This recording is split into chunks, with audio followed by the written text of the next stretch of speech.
Now we're going to take our first look at the scientific method by looking at the qualities that make science. What is it about science that's special as a way of knowing about the natural world? Let's start with these two quotes. Two by Richard Feynman, Nobel Prize winner in physics, an iconic character in the history of modern science. He said, "It doesn't matter how beautiful your theory is, it doesn't matter how smart you are. If it doesn't agree with the experiment, it's wrong." He also said, "The first principle is that you must not fool yourself, and you're the easiest person to fool." Those are both striking quotes, especially from a theorist, because he's saying that even though he was a smart theorist, evidence is what determines what's correct in science. He also pointed out that you can get so attached to your ideas that you stop seeing the fault in them, and that would be a great failing of a scientist. Carl Sagan, somewhat later, had a different way of putting this. He said, "It pays to keep an open mind, but not so open your brains fall out." In other words, skepticism is at the heart of modern science. You have to have an open mind to new ideas. You have to not think we know the answer, but you also have to be very critical of every idea that comes on the table. Let's talk about the vision that goes into science.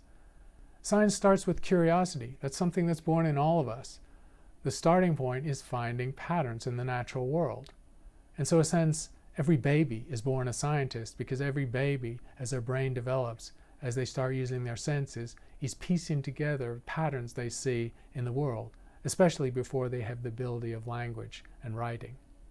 So, we have the medieval view of a cannon, and essentially the Aristotelian physics, which in a woodcut is an obviously nonsensical idea of how cannonballs move.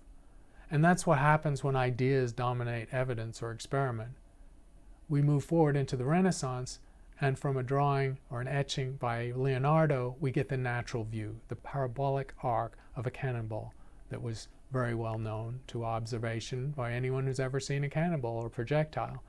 And so this is the primacy of experiment. You have to believe what you can see, what you can experiment with, and not some preconceived notion about how things actually work. Look at these sketches of the moon. And these are beautiful drawings, a conjunct of art and science from Galileo using the telescope.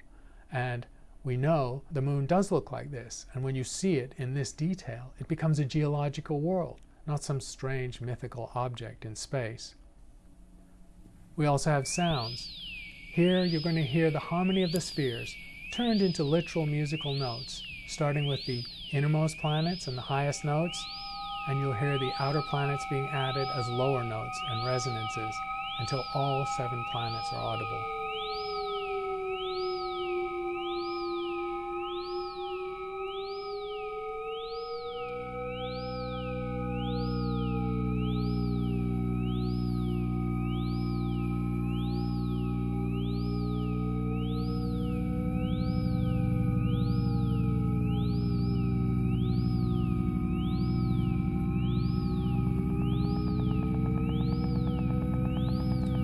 Jump from this to the universe itself, the sounds of the Big Bang sonified or turned into sound, downgrading by 52 octaves because those sounds were so low in frequency back in the early universe.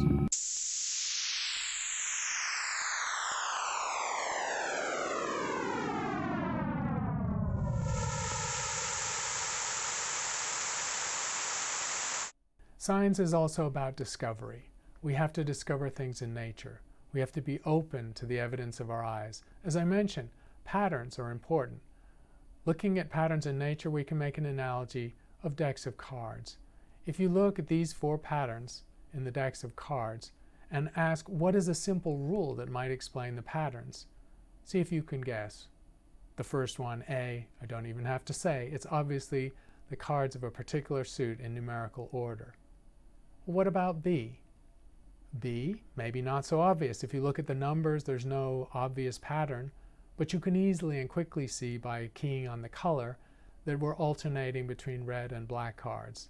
So red, black is the very simple rule that describes the pattern of these cards. But stare for a minute at the patterns in C and D and see if you can discern what the rule that governs these orders is.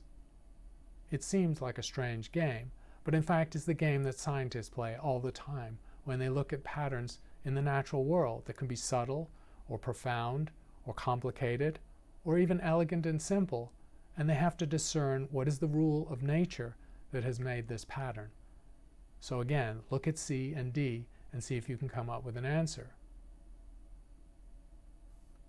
Here are the answers. In C, you're putting down a successive card that matches either the color or the number of the previous card. And in D, red is placed on an even card and black on an odd card. These are very simple rules, expressible in a handful of words, and yet as you saw, as we can see again, they make patterns that are really quite subtle. It's also possible that more than one rule may describe a particular pattern of cards, or that if you have an insufficient number of cards, you may not have enough evidence to discern the pattern. Both of these represent the way science actually works. The fact that you can have more than one rule describing a particular pattern is part of the reason you see scientists arguing, because a certain evidence data set could be explained by multiple theories or multiple hypotheses. This happens in science all the time. And to decide between these hypotheses, you may need more data or a deeper or more profound underlying theory.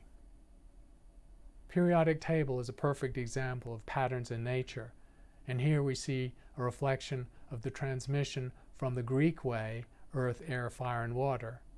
It sounds simplistic, but it's also the way science works, the idea that everything we see, the complexity of the material world, is various combinations of 4 simple ingredients.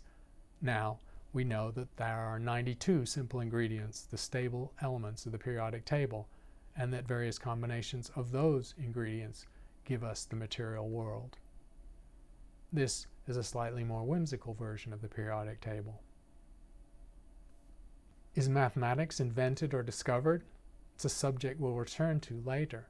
Is science invented or discovered? Are the rules of nature buried in nature for us to find, or are they pure creations from our intellects? It's a very important and a profound question about how science works. And we can use an analogy from Michelangelo in his time to get at this. What you see here is a bust of Michelangelo, but on the right you see an unfinished sculpture. Michelangelo used to go to the marble quarries in Ferrara, near Florence, to pick out the marble he wanted to make his statues.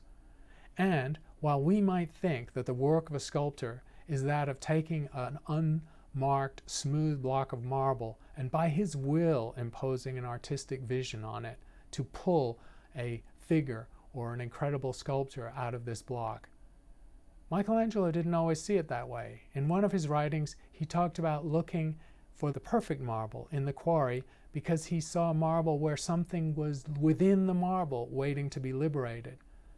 So to Michelangelo, in his artistic work, he was actually discovering something that was already present in the marble. Perhaps not literally, perhaps metaphorically, but it's a very interesting distinction between inventing something and discovering something. And in science, we have the same issue. Imagination is always an important part of science, and we have to remember that. We couldn't discover science by simply thinking of the things we know, or even by simple experiments. We have to make leaps of imagination. We have to take our minds and our brains into new, sometimes difficult places. Some of this is highly creative work. It's one of the tropes of science that it's not really creative. It's just working with mathematics or logic, and there's nothing particularly out of the box about science. But that's not true. To take another art analogy, here's an extraordinary work by the young Pablo Picasso. And what you can see here is how Picasso took 2 parts of an everyday object, a rusted old bicycle, and put them together in an extraordinary, simple but new way to suggest a bull. That's the art of creation. That's the art of synthesis, taking 2 familiar things to make one new thing. Scientists do this all the time, the greatest scientists anyway.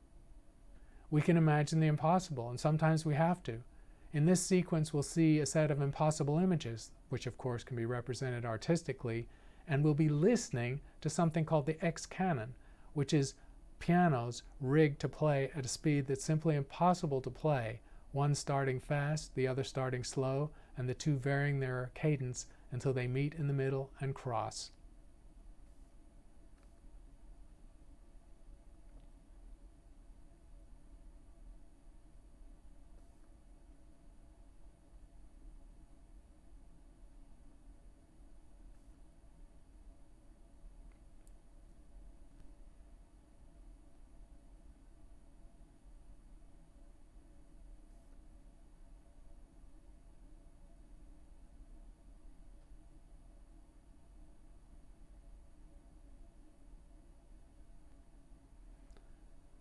Where does this imagination take us? It can take us to extraordinary places.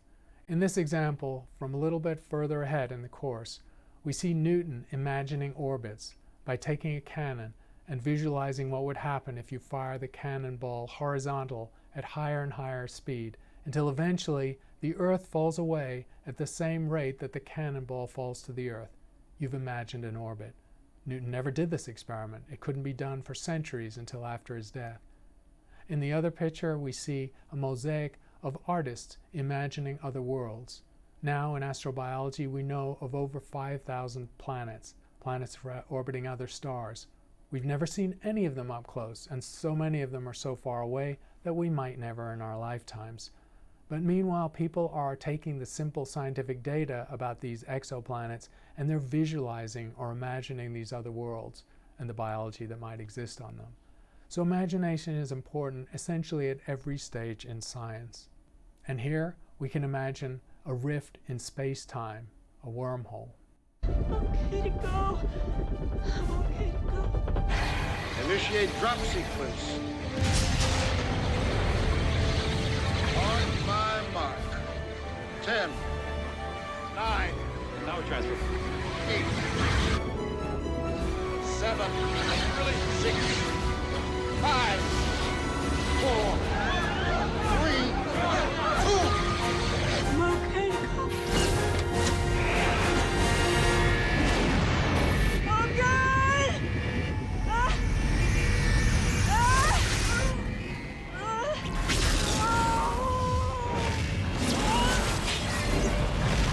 Under control! Under control! Do you read me?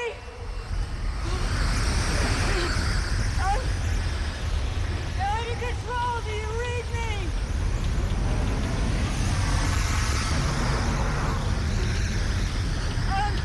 I'm gonna try and keep recording. I'm going through some kind of a tunnel.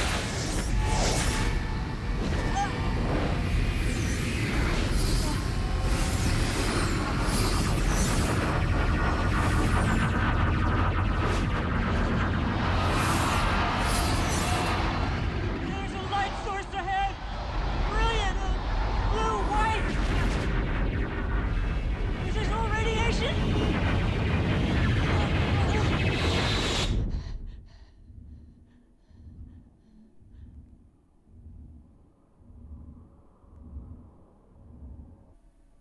And that's the end of this topic.